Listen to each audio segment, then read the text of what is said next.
Desembargador Sebastião, Vossa Excelência me ouve. Desembargador Pedro, Vossa Excelência me ouve também.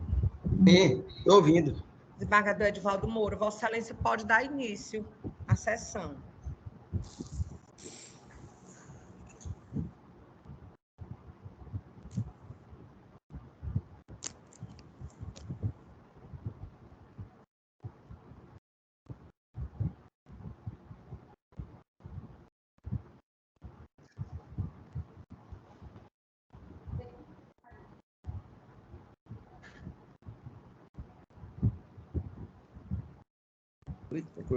Está para saber o nome do menino do William.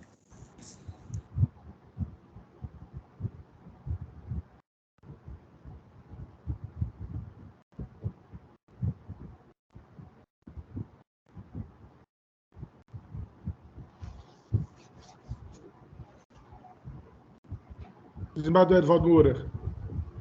André de Almeida Souza e Silva.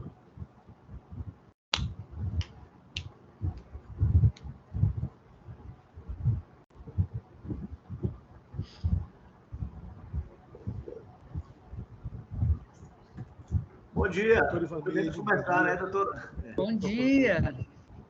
Senhora Procuradora, bom dia. Bom dia. Bom dia a Doutor todos. Francisco, doutor Murilo Holanda, todos os advogados. Bom dia. Bom dia, Excelência. Podemos começar, Vanessa, Bom dia. né? Já estamos. Bom dia, doutora Ivaneide. Bom dia, Vanessa. Graças Bom a dia, Deus, doutora. deu Tudo tudo bem? Um beijo. Tudo bem. Vamos dar início aqui aos trabalhos de hoje. Bom dia a todos. Ao excelentíssimo desembargador Edivaldo Moura, presidente desta Câmara, desembargador Sebastião Martins, desembargador Pedro Macedo, nobre representante do Ministério Público, e doutor Ivaneide. Cumprimento a todos os advogados na pessoa do doutor Francisco, que passa a leitura da ata da sessão anterior. Ata de julgamento da sessão ordinária da Primeira Câmara Especializada Criminal, realizada no dia 15 de março de 2023 e publicada no Diário da Justiça de 21 de março do corrente ano. E até a presente data não foi impugnada. A palavra ao excelentíssimo desembargador Edivaldo Pereira de Moura. Eu vou tentar imprimir os votos. Discussão alta, senhor presidente. Desembargador Sebastião Martins, desembargador Pedro Macedo.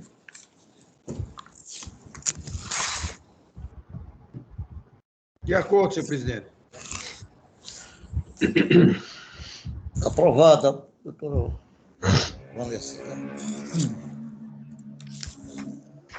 Processo de número 1, a pauta hoje, todos os processos são de relatoria, não, com exceção do de número 5. Os demais são todos de relatoria de Vossa Excelência, desembargador Pedro. Processo de número 1, apelações criminais 000-2073-37.2020, origem José de Freitas, vara única. Primeiro apelante, Bruno Alves de Oliveira, advogado Jorge Murilo Holanda Araújo. Segundo apelante, George Henrique Silva Pereira, advogado Humberto Carvalho Filho, apelado Ministério Público do Estado do Piauí, Vossa Excelência é o relator. Advogados presentes? Presente. Seu nome, por favor, doutor? Jorge Murilo. Desembargador Pedro, Vossa Excelência está com a palavra e o advogado presente para fazer a explicação.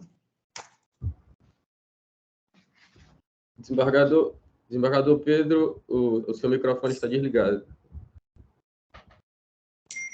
Relatório do sistema, senhor presidente.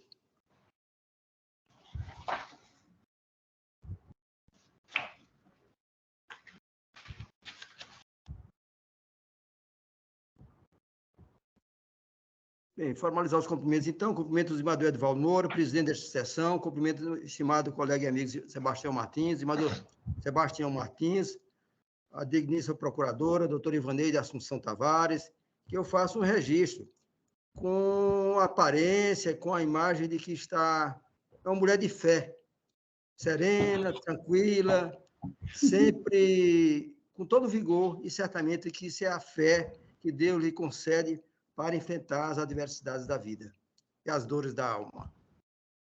A nossa estima, o nosso carinho e o nosso apreço e alegria por encontrá-la nesta manhã. Obrigada. Cumprimento também os advogados, a pessoa do doutor Murilo Holanda e também a doutora Vanessa, nossa estimada secretária. A gente que se encontra inserido no sistema relatório, senhor presidente. Doutor Murilo, deseja fazer a sustentação? Desejo, excelência, bem breve. Pois não. Posso?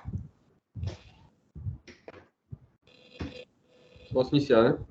Pode iniciar, pelo prazo de 15 minutos. Obrigado. Excelentíssimo senhor presidente desta colenda Câmara Criminal do Tribunal de Justiça do Piauí, desembargador Edivaldo Pereira de Moura, meus cumprimentos. Excelentíssimo desembargador Pedro de Alcântara Silva Macedo, relator do caso subexame, meus respeitos. Excelentíssimo desembargador Sebastião Ribeiro Martins, meus respeitos. Excelentíssima procuradora de Justiça, doutora Ivanei de Assunção, meus respeitos. Senhoras e senhores serventuários e advogados aqui presentes, meus sinceros cumprimentos.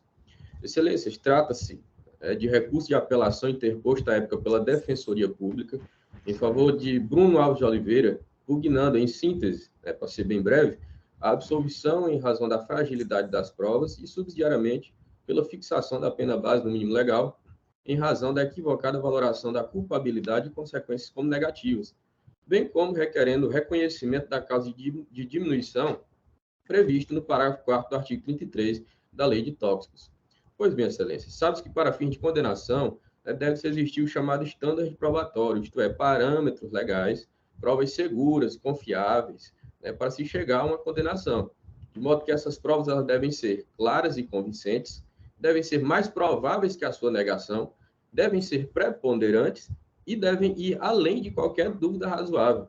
Ocorre que, no caso em discussão, as provas que foram produzidas nos autos não correspondem a esses parâmetros elencados, tendo em vista que, conforme foi informado pelo recorrente em seu interrogatório e demais atos que foram praticados durante a instrução, sequer a residência lhe pertencia, de modo que a condenação está baseada unicamente nas palavras dos policiais que atribuíram o crime de tráfico apenas pelo fato de Bruno ter sido encontrado no interior da residência que se encontrou o material apreendido. Logo, sem a concreta comprovação do ânimos de traficar, a condenação por tráfico não deve se sustentar, excelência. Subsidiariamente, caso seja mantida a condenação, pugna-se pela reforma na dosimetria da pena na primeira e na terceira fase, pois no momento de fixar a pena base, o juiz ou a COR considerou como desfavorável a culpabilidade sob o argumento de que o tráfico ilícito é hoje um dos crimes mais combatidos pela sociedade e possui rejeição social. Ocorre que os argumentos apresentados não demonstram qualquer elevação do grau de censura ou reprovabilidade da conduta, visto que os fundamentos apresentados são inerentes ao próprio tipo penal. Além disso, o juiz Acó fundamentou também no fato do recorrente ter consciência da ilicitude. Porém, excelências, a potencial consciência da ilicitude diz respeito ao requisito da culpabilidade enquanto elemento estruturante do conceito analítico de crime, não se confundindo, portanto, com a culpabilidade enquanto circunstância judicial capitulada no artigo 59 do Código Penal. Quanto às circunstâncias das consequências do ilícito, o juiz Acó argumentou que o crime de tráfico contribui para a disseminação do vício e o aumento, melhor dizendo, de crimes contra o patrimônio. Ora, excelências, mais uma vez, argumentos genéricos, por não relacionou qualquer fato específico, qualquer fato certo, como resultante do crime que foi atribuído ao recorrente, mas tão somente hipótese do que poderia ou não acontecer, nenhum fato específico. Na terceira fase, excelências, por sua vez, pugna-se pelo reconhecimento da minorante previsto no parágrafo 4º do artigo 33, pois apesar do recorrente responder por outro processo, fato incontestável, o STJ já uniformizou o entendimento de que a causa de diminuição não pode ser afastada sob a mera alegação de que o recorrente responde por outra ação penal, ainda que esta esteja já em grau de recurso, né? Por fim, excelências, quanto ao pedido da Defensoria Pública de aplicação da multa do 265 do CPP, é importante destacar, até mesmo para me resguardar, que este causídico assumiu o processo na fase recursal. Logo, os advogados que a Defensoria Pública requer a aplicação da multa são outros distintos desde que está realizando a sustentação oral. Diante disso, pugna-se pela absolvição de Bruno Alves de Oliveira ou subsidiariamente pela reforma na dosimetria da pena, notadamente na primeira e terceira fase do sistema trifásico, excelência.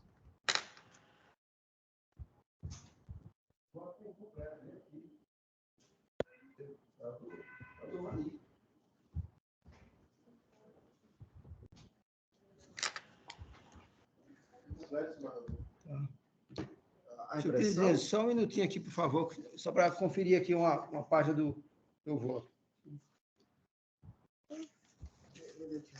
Só.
Desembargador Pedro, Vossa Excelência está sem áudio. Ative esse. Pronto.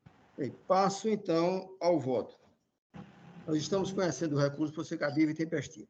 Conforme relatado, a defesa do primeiro apelante, que é Bruno Alves, pleiteia em síntese a absolvição e, subsidiariamente, a desclassificação, o reconhecimento da causa de diminuição e o reconhecimento da pena base ao mínimo legal.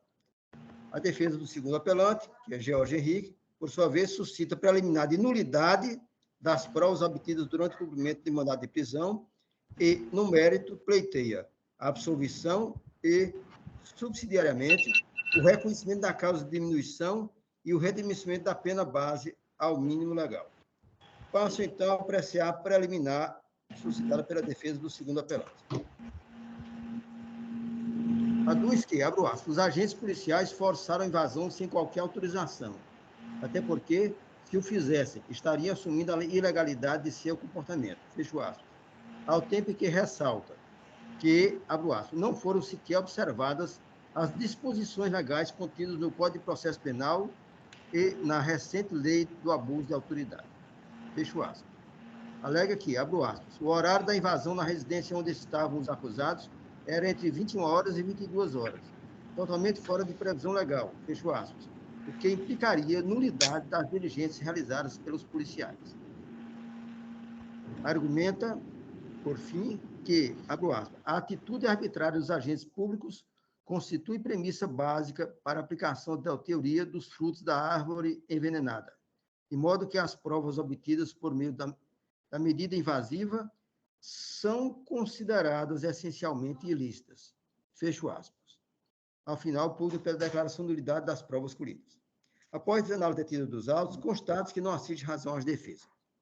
No caso dos autos, o apelante foi preso em decorrência do cumprimento de mandado de prisão preventiva decretado nos autos do processo número 0000436, dígito 24, 2019. Página 51. Como se sabe, a Carta Magna assegura a inviolabilidade do domicílio, a qual, entretanto, não se reveste de caráter absoluto. Vale dizer, o próprio texto constitucional dispõe acerca das hipóteses em que se permite a entrada forçada de agentes públicos.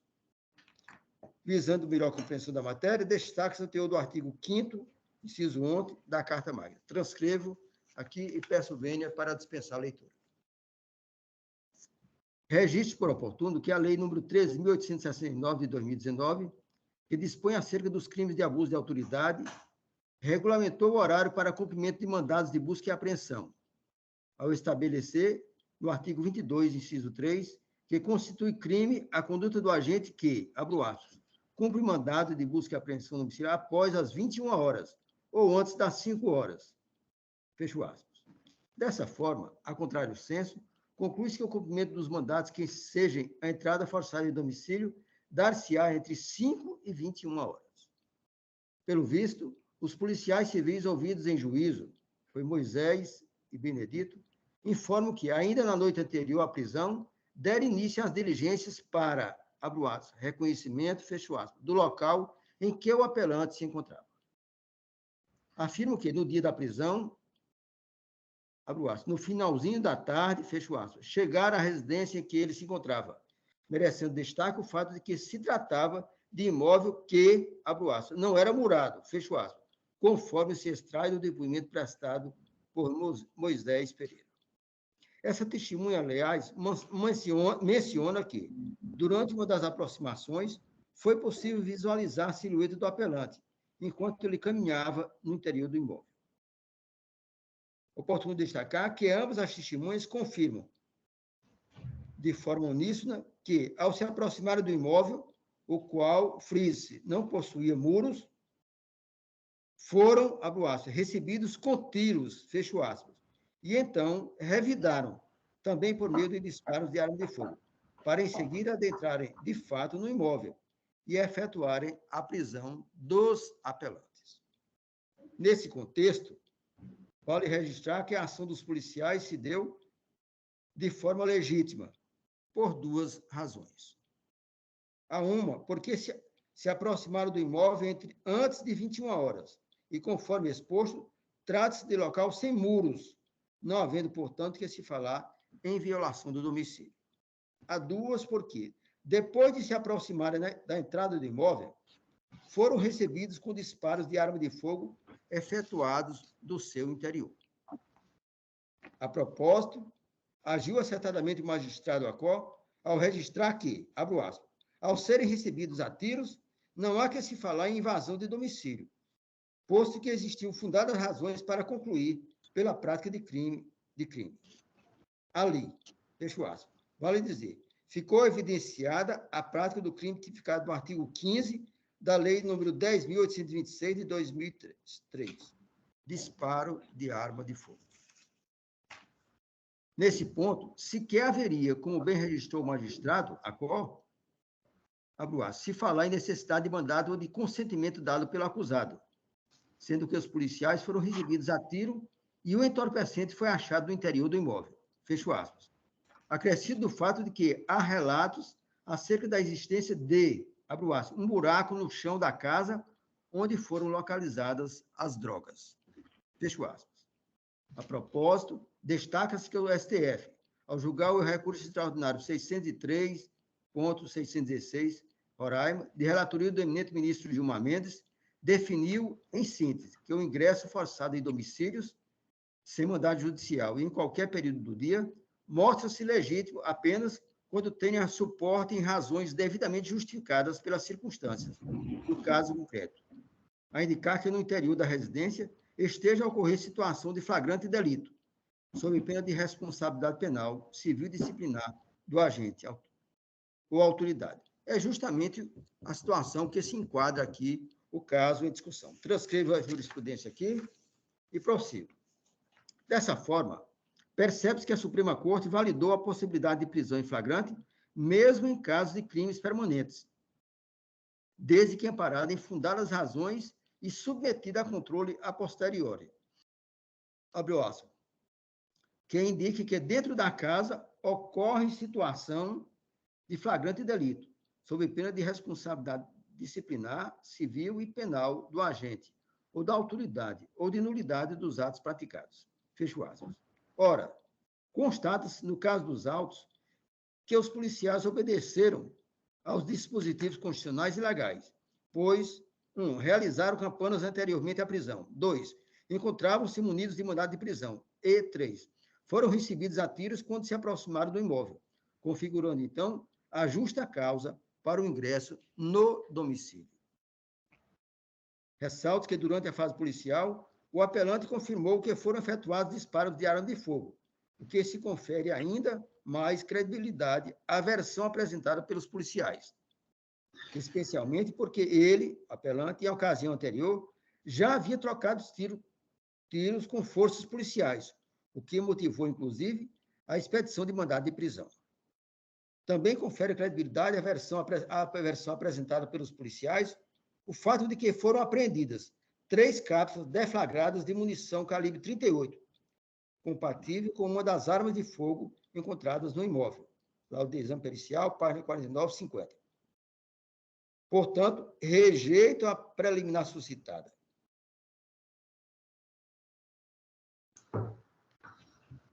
Relator. Desembargador Sebastião Martins. Eu também acompanho. Também rejeito a preliminar. De acordo.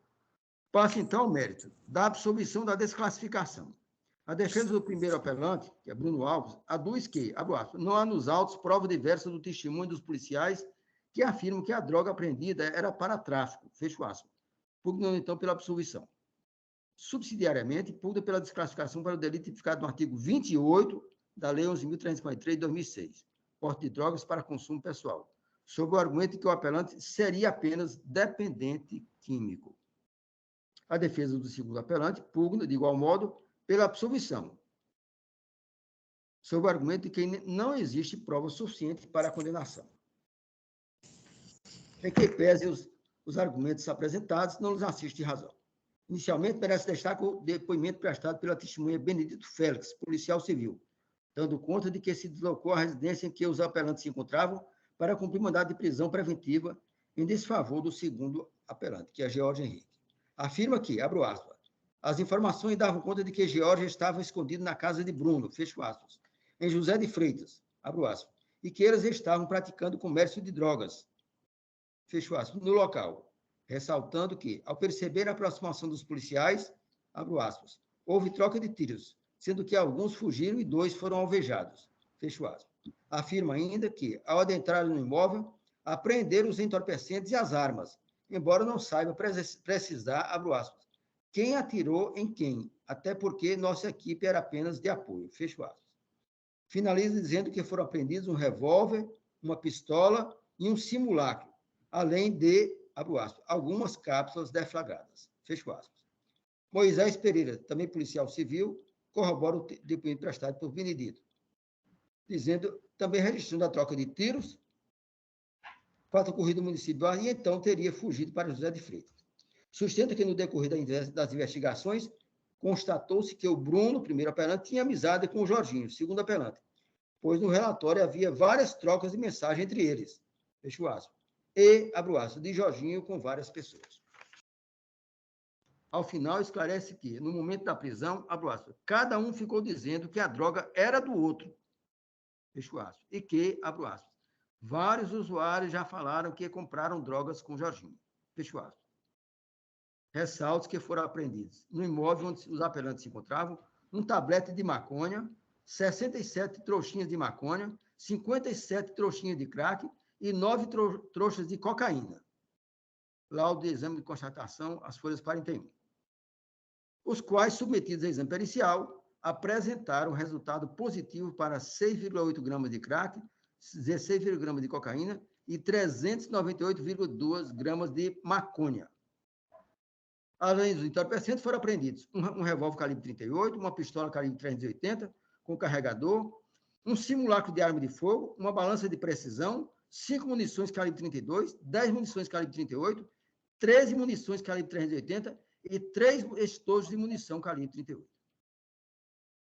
Os apelantes, por sua vez, negam a condição de traficante, sendo que o primeiro, que é o Bruno, afirma que é apenas usuário, que teria sido convidado pelo segundo, George Henrique, para fumar, ressaltando ter conhecimento de que o imóvel seria de propriedade de Júnior, mas que, abro aspas, a casa estava abandonada.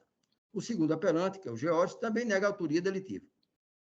E, de igual modo, afirma desconhecer, abro aspas, de quem era a droga apreendida na casa, fecho aspas, ao tempo em que ressalta, abro aspas, que o dono da casa estava lá, mas não foi preso, fecho aspas, e que se tratava de Júnior, fecho aspas. Entretanto, mostra-se impossível absolvição quanto à prática do crime tipificado no artigo 33 da Lei número 11.343 de 2006, ou mesmo a desclassificação para o delito tipificado no artigo 28 caput da mesma lei. Na hipótese, a circunstância em que ocorreu o flagrante, a investigação preliminar realizada pelos policiais e a diversidade das substâncias entorpecentes, crack, cocaína e maconha, evidenciam a prática do delito tipificado no artigo 33, caput da Lei 11.343, de 2006. Tem, inclusive, aqui a apreensão de balança de precisão. Como bem restou o magistrado da Copa, parte da substância apreendida foi encontrada, abro aspas, em buraco no piso da casa, além de ser apreendida uma balança de precisão, fecho aspas. E, embora os apelantes aleguem que o imóvel seria de propriedade de uma pessoa chamada Júnior, sequer apresentaram informações que possibilitassem minimamente a identificação do suposto proprietário. Note que foi apreendida considerável quantidade de entorpecentes, tanto fracionado como prensado, acrescido do fato de que os apelantes apresentavam versões conflitantes em juízo. Oportuno destacar que, durante a instrução, Francisco das Chagas, ouvido na condição de acusado, informa que se encontrava no imóvel com o objetivo de, abro aspas, comprar entorpecentes, pois soube que lá era comercializado, fecho aspas, o que reforça a versão acusatória. Bem, dou ênfase aqui ao depoimento dos policiais, transcrevo jurisprudência dos tribunais no sentido de dar credibilidade ao depoimento dos policiais como prova da autoria delictiva e prossigo. Mostra desconstitucionalizada a isolada versão de negativa de autoria, razão pela qual não merece prosperar os pleitos absolutório e desclassificatório em relação ao crime de tráfico de drogas. Todavia, impõe-se o afastamento da condenação do segundo apelante, Jorge Henrique, quanto ao crime tipificado no artigo 15 da Lei nº 10.806, de 2003, que é o disparo de arma de fogo. Após a análise detida dos autos, constata-se que os policiais militares, ouvidos em juízo, embora afirmem que houve disparo de arma de fogo efetuados dentro do imóvel, mencionam acerca da impossibilidade de se precisar o autor dos disparos, uma vez que havia mais de uma pessoa no seu interior. Conclui, pois, que os autos carecem de prova judicial colhida sob o crivo do contraditório e da ampla defesa, apta ao juízo de certeza necessário à condenação do segundo apelante pela prática do crime de disparo de arma de fogo. Transcrevo jurisprudência aqui no que se refere ao princípio da inocência. Ora, proferir juízo condenatório com base em presunções implicaria em flagrante ofensa ao princípio constitucional da presunção de inocência, devendo então prevalecer o princípio indúbio pro réu, segundo o qual, havendo dúvida a respeito da autoria ou materialidade da infração penal, cabe ao juiz absolver o réu. Jurisprudência aqui do STJ, Rio Grande do Sul, também aqui do Tribunal de Justiça do Piauí, desembargador Alencar, a doutrina de Nestor Távora. Como se sabe, o direito penal não trabalha com presunções quanto à culpabilidade, mas com elementos concretos sob pena de violação aos princípios da liberdade e do estado de inocência, dogmas fundamentais do direito penal amparado pela Carta Magna. Também jurisprudência do Supremo Tribunal Federal. E digo deste ponto. Portanto, impõe-se a absolvição do segundo apelante, Jorge Henrique, exclusivamente contra a prática do crime tipificado no artigo 15 da Lei nº 10.826, de 2003, com fundamento no artigo 386.5 do Código de Processo Penal. Muito bem. Do reconhecimento da causa de diminuição prevista no artigo 33, parágrafo 4º da Lei de Drogas. Tráfico privilegiado. Como se sabe, trata-se de benefício concedido ao traficante não habitual, ou seja, que não faz do tráfico de drogas o seu meio de vida, razão pela qual, para fazer jus à benesse, exige que sejam preenchidos cumulativamente os requisitos do artigo 33, parágrafo 4º da Lei 11.343, de 2006, a saber, ser primário, ter bons antecedentes, não se dedicar a atividades criminosas e não integrar organização criminosa. Transcrevo aqui a lição de Renato Brasileiro, neste sentido, e digo, na hipótese, o magistrado da COR afastou o minorante sob o único argumento de que o primeiro apelante, Bruno Alves, abro aspas, é processado nesta comarca por delito da mesma natureza, conforme consulta realizada no sistema Thames Web, fecho aspas, e que é o segundo, Jorge Henrique, abro aspas, responde a diversos processos criminais, inclusive pelo crime de tráfico de drogas. No entanto, tal fundamento mostra-se inidôneo para tanto, notadamente porque a jurisprudência do STF evoluiu para o entendimento no sentido de que, abro aspas, a existência de ações penais sem trânsito em julgado não pode justificar a negativa de aplicação da minorante prevista no artigo 33, parágrafo 4º da Lei de Drogas, fecho aspas, sobretudo quando não forem, abro aspas, indicadas outras situações impeditivas, fecho aspas. Transcrevo aqui jurisprudência da Corte da Cidadania, ministro Laurita Vaz, e prossigo. Quanto ao patamar de exasperação da pena, a jurisprudência pátria vem se posicionando no sentido de que o julgador deve aplicar a minorante dentro dos graus basiladores balizadores estipulados no mencionado dispositivo legal, levando em consideração os elementos concretos acostados aos autos, com preponderância da natureza, diversidade e quantidade dos entorpecentes apreendidos, conforme dispõe o artigo 42 da citada lei. Em observância aos fins da reprimenda e aos princípios da discricionalidade vinculada e individualização da pena.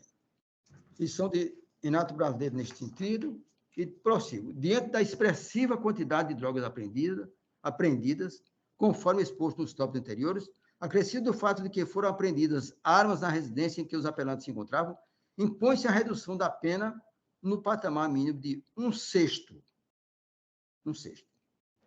do reduzimenento da pena base ao mínimo legal. As defesas pulam pelo reduzimento da pena base ao mínimo legal sob o argumento de que o magistrado da COR não apresentou fundamentação idônea a justificar sua exasperação. Inicialmente, destaque ser apreciada a dosimetria tão somente em relação ao crime de tráfico, uma vez que o segundo apelante foi absolvido quanto à prática do delito de disparo de arma de fogo. Transcrevo o trecho da sentença que trata das circunstâncias judiciais e fixa a pena base e prossigo. Pelo que se verifica da primeira fase da dosimetria, foram valoradas negativamente natureza, quantidade de droga, culpabilidade, conduta social, consequências e circunstâncias do crime, em relação ao crime de tráfico de drogas, o que resultou na exasperação da pena base em 1 ano e 6 meses de reclusão, contra o primeiro apelante, que é o Bruno, e 2 anos de reclusão contra o segundo, que é o George Henrique. Tendo em vista que a conduta social foi valorada somente em relação a este. Por essa razão, somente a pena base fixada para o segundo apelante foi exasperada em relação ao crime de corrupção de menores. Passa, então, a análise de cada uma delas. Na hipótese, agiu com assento magistrado, a qual valorar a quantidade e a natureza das drogas, especialmente porque 2 delas, cocaína e crack,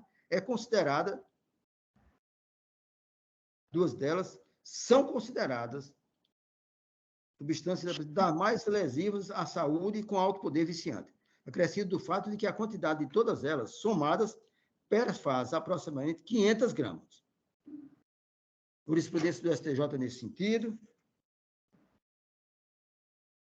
que eu peço venha para dispensar a leitura, mas digo que nos termos do artigo 42 da Lei 11.342/2006, a natureza e a quantidade de drogas serão consideradas na fixação da pena base, assim com destaque para a lesividade da cocaína e do crack. Justificada está a exasperação. Ministro Joel Ilan Passionil.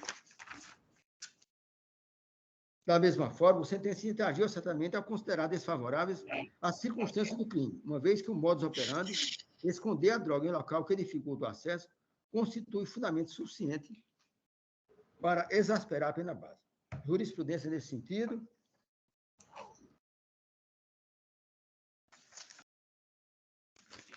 Do STF, STJ nesse sentido, e prossigo. Por outro lado, o magistrado da qual utilizou-se de argumentos genéricos e inerentes ao tipo penal ao valorar a culpabilidade, limitando-se a mencionar que, abro aspas, é exacerbado pelo nível de consciência da licitude, sendo conhecedor das implicações decorrentes do delito, fecho aspas.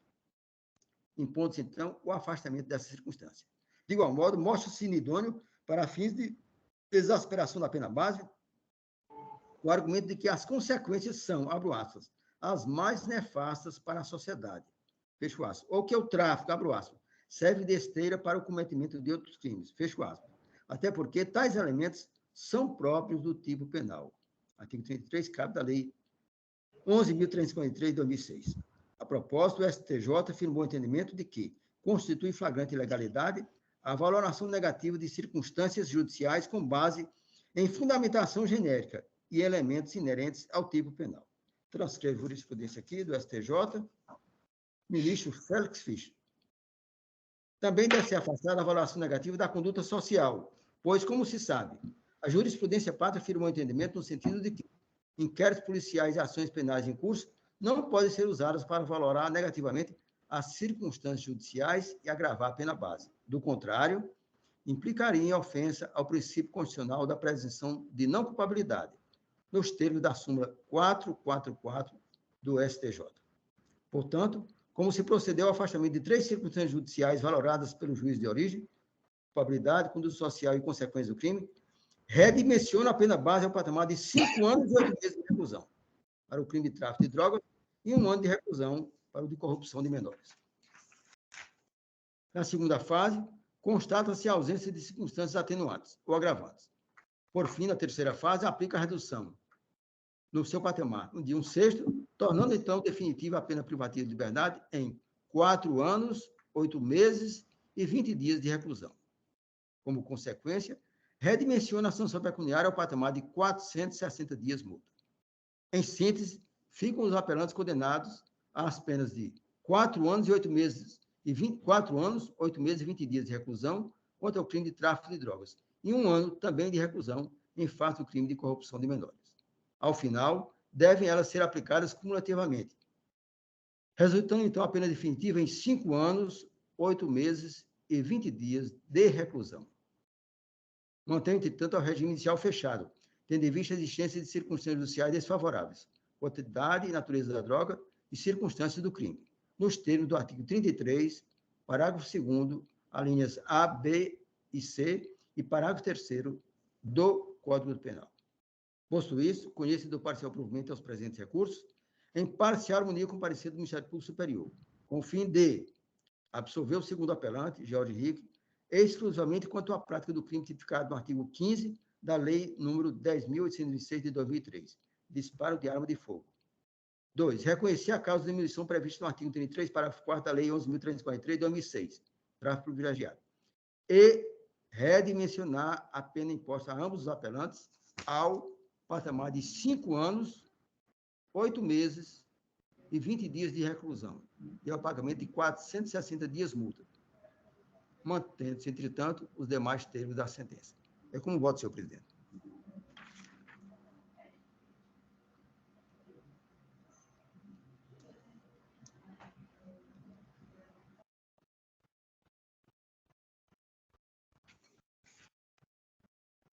Vamos aguardar o voto do primeiro do desembargador Edivaldo Moura, que é o mais antigo da Câmara.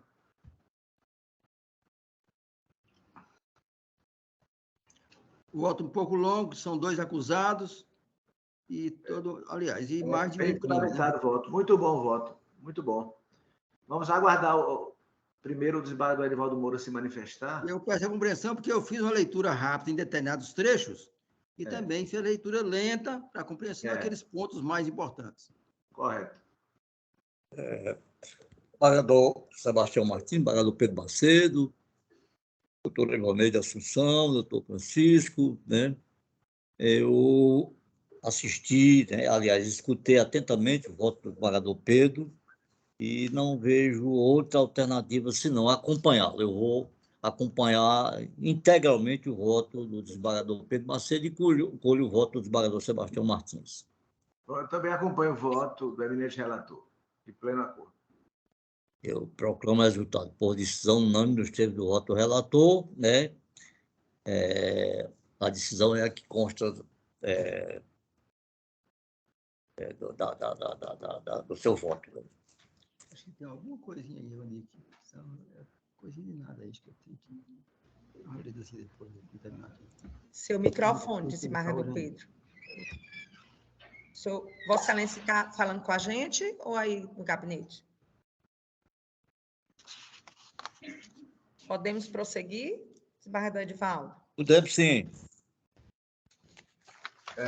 Doutores, Processo bom dia. número 20750, 440-78, é de Miguel Alves, um habeas corpus, impetrantes João Marcos Araújo, parente, e outro, paciente Francisco Magalhães Souza Júnior, excelentíssimo senhor juiz de direito da Vara Única da Comarca de Miguel Alves, é o impetrado, e o doutor Marcos está presente. Doutor João Marcos Araújo, parente.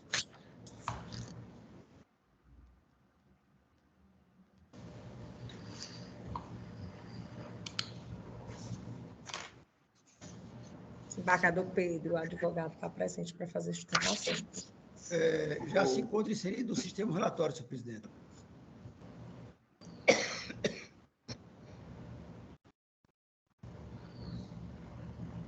Posso iniciar, Excelência?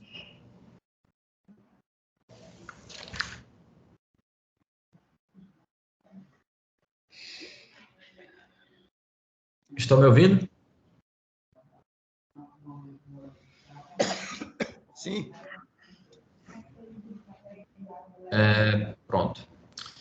Senhor presidente, excelentíssimo senhor desembargador Edivaldo Moura, gostaria de cumprimentar excelentíssimo desembargador relator, desembargador Pedro Alcântara da Silva Macedo, excelentíssimo senhor desembargador Sebastião, gostaria de cumprimentar também a doutora procuradora, doutora Ivaneide Assunção Tavares Rodrigues, a Vanessa, e todos os demais membros e advogados que nos assistem. Excelências, a demanda posta sob vossas análises trata-se de habeas corpus impetrado em face de Francisco Magalhães Souza Júnior, um paciente que é acusado da prática do crime de homicídio esse que teria ocorrido em Miguel Alves, ainda no ano de 2022. Eu vou fazer uma breve contextualização para vossas excelências com o intuito de demonstrar os motivos pelos quais a defesa entende que, nesse momento, a prisão preventiva não deveria permanecer intacta. Desembargador Pedro, essa suposta infração foi praticada e, logo após ela ter sido praticada, o paciente permaneceu na sua residência no município de Miguel Alves durante todo o tempo. E a prisão temporária foi decretada em 24 de maio de 2022.